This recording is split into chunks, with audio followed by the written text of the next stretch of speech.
माननीय प्रधानमंत्री श्री नरेंद्र मोदी जी ने लगातार तीसरी बार प्रधानमंत्री बनकर पिछले 60 सालों का जो रिकॉर्ड तोड़ा है, उसके लिए हम सब उन्हें जो है वो हार्दिक बधाई देते हैं।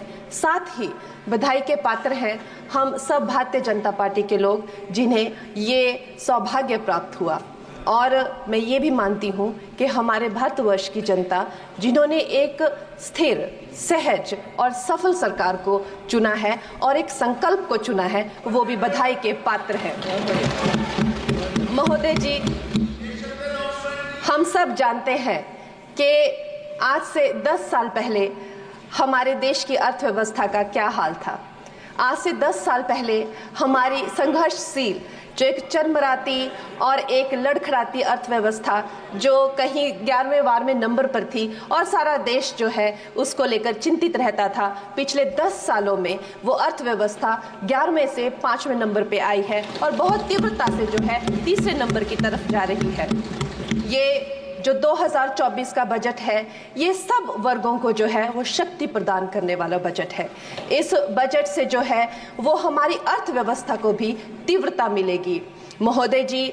और जो हमारा 2047 का जो संकल्प है कि विकसित भारत का जो संकल्प है, हम प्रथम इकोनॉमी बनेंगे, वो भी इस बजट से हम पूरी उम्मीद है एक कदम हम उस संकल्प के जो है वो करीब जाएंगे।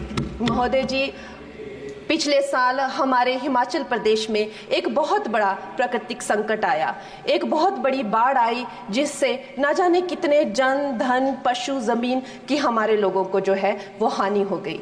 लेकिन दुख की बात यह है कि अभी भी हमारा हिमाचल प्रदेश जो है उस त्रासदी के प्रभाव से जो है, उसके प्रभाव से, उसकी हानि से बाहर नहीं आ पा रहा है। और उसका जो मूल कारण है वो है वहाँ की जो कांग्रेस की सरकार है, उनका जो लापरवाही है और उनकी जो भ्रष्टाचार नीतियां हैं। आज भी हमारे लोग जो हैं उस बाढ़ के प्रभाव से जो पीड़ित हैं। मैं आदरणीय और माननीय हमारी जो वित्त मंत्री हैं श्रीमती सीतारमण जी का मैं आभार व्यक्त करती हूं कि उन्होंने हमारी हिमाचल की जनता के लिए जो है एक स्पेशल रिलीफ फंड की जो घोषणा की है। हम सब हिमाचल वासियों की तरफ से हम आपका अभिनंदन करते हैं और हम आपका आभार प्रकट करते हैं।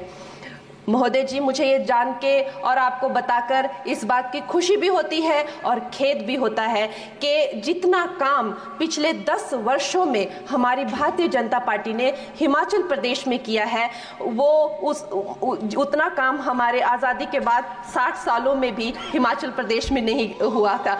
आप सब हिमाचल जाते रहे होंगे। Varsha, it is her maiden speech. आप सब हिमाचल जाते रहे होंगे और आप सब ने देखा होगा कि वहां पर जो है आज से आज़ादी के 60 साल तक सिर्फ कुछ रोड्स बने थे, और वो भी हमारे माननीय जो पूर्व प्रधानमंत्री अटल बिहारी जी रहे हैं, उन्होंने अपने कार्यकाल में जो है वो ग्रामीण प्रधानमंत्री सड़क योजना के अंतर्गत वो रोड बनाए थे। लेकिन पिछले 10 वर्षों में प्रधानमंत्री नरेंद्र मोदी जी की सरकार ने हमारे क्षेत्र को जो है एम्स, IIIT, IIM जैसे वैश्विक स्तर के जो है वो संस्थान दिए हैं और वंदे भारत जैसी ट्रेन को हमारे हिमाचल में पहुंचाया है। हमारे हिमाचल जैसे छोटे से राज्यों को 3,500 करोड़ की लागत का मनाली कीर्तपुर जो है वो हाईवे दिया हुआ है, जिसमें माननीय महोदय जी 5 से ज्यादा टनल हैं और 37 से ज्यादा उसमें ब्रिजेस हैं। ऐसे वैश्विक स्तर की जो है हमें इंफ्रास्ट्रक्चर वहां पे मिली है और साथ ही पूरे देश के लिए जो एक बहुत ही अद्भुत इंफ्रास्ट्रक्चर मार्बल है, जैसे कि हमारी अटल टनल 9 किलोमीटर की जो वो अटल टनल है, विश्व की सबसे लंबी टनल है और वो एक सिंगल ट्यूब हाईवे जो है वो पूरे विश्व के लिए जो है एक बहुत बड़ा उदाहरण है। और उसके साथ ही 11,000 करोड़ के हाइडल प्रोजेक्ट्स हमारे हिमाचल प्रदेश को दिए हैं। अगर मैं ये सूची यहाँ पे रखूं तो शायद आप लोगों का बहुत वक्त जो है इसमें लग जाए। लेकिन लाखों लाभार्थी जो है वो चाहे मुफ्त राशन हो, चाहे पीएम की जो है वो मकान हो या आयुष्मान हो। हमारा हिमाचल प्रदेश एक ऐसे राज्य है जो पूरी तरह से शौच फ्री है और वहां घर घर में जो है वो गैस चूल्हे का कनेक्शन लगा है। एक भी माता, एक भी बहन गैस चूल्हे के कनेक्शन के बिना नहीं है। और मेरा ये जो सौभाग्य है 18वीं लोकसभा में, महोदय जी, मेरा ये सौभाग्य है कि जब मैं यहाँ पे आई थी तब महिला आरक्षण बिल, जो राजनीति में महिलाओं को जो है 33% आरक्षण देता है, वो बिल भी पारित हुआ था। तो मेरे लिए बड़ी ही ये सौभाग्यशाली जो है 18वीं जो लोकसभा है।